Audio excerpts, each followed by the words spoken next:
I want to share something with y'all I've been thinking about for a while now. Basically, this is my theory of how personality develops, and I want to showcase it using this game that I started playing. Sometimes when I talk to my father, I'll be like, "Yeah, I chose you. Like, I had different parents to choose when I picked you." And it really come down to believing like this area before life exists. Like souls exist before they get bodies.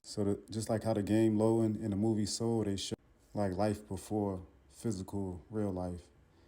Then you go through this experience of being born, like your soul gets put into a body. So this is it in the game. Basically, on the game, you get dropped out of this plane. You got to find somewhere on the map where you want to start off, and depending on where you go on the map, you're gonna find different weapons, different armors. It's different scenery. The landscape is different.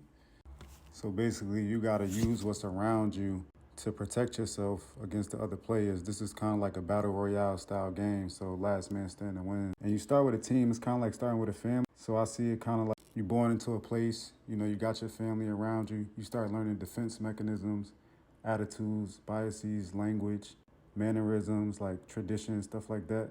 And a lot of it is based on like who you're around and what they expose you to. Because certain parts of the map got different landscape. You got to know like, all right, this one got buildings. I got to move this certain way through these buildings versus some other parts of the landscape on the map just got trees. So you got to move a little different with them. There's less places to hide.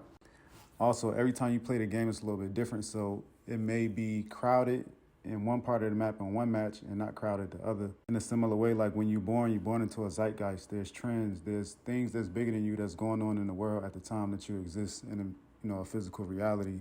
And that may affect what you decide is worthwhile, how you spend your time, who you argue with. Just like the meaning of your everyday experiences is going to be filtered or influenced by that. I got a couple kills this game, but not really that much. It was a little boring, but that's kind of how life could be sometimes. Like, especially if you don't have no goals and no direction, it could just feel like you just hit. Don't look at these as kills. Look at it as like achieving goals. Like on this game, the goal is to kill these people, but in real life, it could be graduating or starting a business or whatever your goal is for yourself, getting closer to God. Then somebody caught me slipping, but it's cool because you get to turn into that little robot thing, and then you get to see like all these missions. And I imagine, life could be like that too.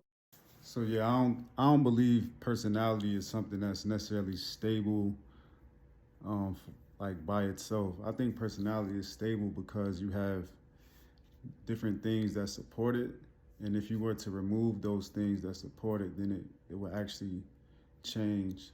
That's why sometimes people change after like significant life events or milestones, because whatever was maintaining their personality is no longer there. A prime example is like the loss of a loved one. You might have been, I don't know, kind or like super friendly or whatever, having that person around. Maybe that person was your rock, and then something happened to them where they not in your life no more. You might change. Now you got to compensate for the fact that that person ain't there. You feel me? To do whatever they was doing before that allowed you to be you. And it's kind of like an economics type of thing. Like you kind of need the villain so you could be the hero. And if there's no villain and it's only the hero might take on some villain traits. You feel me? Just to have a balance. It's like a yin and a yang. If you take yang out, that little bit of yang that's in the yang gonna be more exposed. So this is a Plinko board, and this basically captures what I believe happens throughout the course of a lifetime. In the game, you drop a ball from the top, and then it hits all of these pegs on its way down, and then it ends up in one of those slots. And if you can relate it to like the game I was playing in the movie Soul, imagine like that pre-life place before you get your body is above that top row of pegs. And then you come into Earth and you get around family. Now your family members are pegs on the board, right? Because they push you around. They tell you what to do. They tell you what not to do. Up until a certain age, a lot of kids' experiences is just them getting pushed around from side to side. Like, do this, don't do that, or whatever the case is. Because of that, that's kind of like how they learn what to do and what not to do. They learn what's funny. They learn what's appropriate, everything like that. So as you keep encountering different people in your life, you keep hitting these different pegs, right? While at the same time, you start to develop your own mindset and you start to develop an attachment to the things you already know. So your beliefs and your attitudes and biases that you were told, like say somebody told you don't do something. Yeah, initially you may not have known why, but since they've been telling you that over and over again, you may come to defend that. Now you might come up to a peg that's not strong enough. So then it's like the ball knocks the peg off the board. So then you have this nice interaction between like getting pushed around and also pushing back. It's like your environment affects you, but you also affect your environment. And I think the personality is basically the result, of going through that process.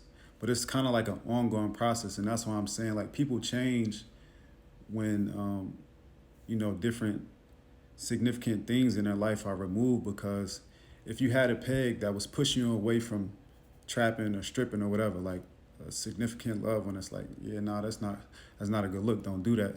That was that peg blocking you from going that way. That was gonna push you the other way. If that peg not there no more, you could go that way. You know what I'm saying? You could do whatever you want to do that your loved ones or whoever was important to you was trying to discourage you from doing.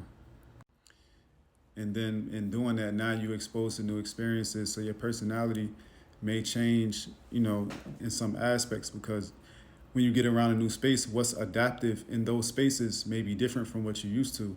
And it's up to you whether you stay in those spaces and change. Like you can conform to the environment, but at the same time, you can overpower the environment and then impose however you are onto that space. Now, of course, in real life, there's probably more gray area than like clean black and white, but that's pretty much the gist of it. So I would say like personality is stable to the extent that the pegs stay on the board, but once you start removing certain things that fuel a certain personality, even if it's just beliefs, it's like we might develop this strong black identity, and then if they remove the transatlantic slave trade, and they say, you know what, we never actually was on ships. We actually was here already. We actually native. We actually indigenous. Now, now you gotta reconcile that with the fact that you have all this black pride. Like your attachment to the word black might be undercut, or you might lose that if you find out something like some alternative theory about what it means to be black, and maybe you disidentify with it.